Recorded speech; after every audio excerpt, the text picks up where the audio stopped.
Le G20 en Indonésie, donc la guerre en Ukraine sur toutes les lèvres. Ses conséquences se font sentir sur les économies de chaque pays participant au sommet. Pourtant, Vladimir Poutine est le grand absent de ce sommet. Mathieu Coage, vous êtes sur place à Bali.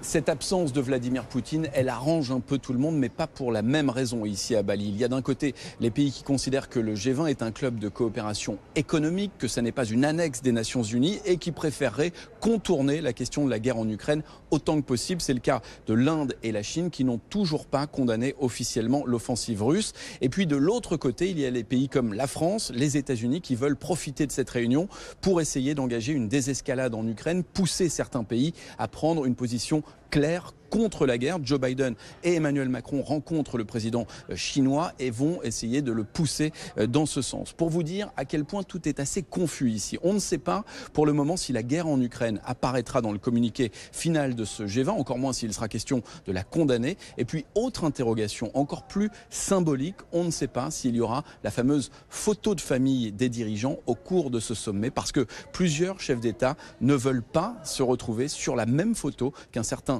Sergueï Lavrov, le ministre des Affaires étrangères russe, qui remplace Vladimir Poutine ici à Bali.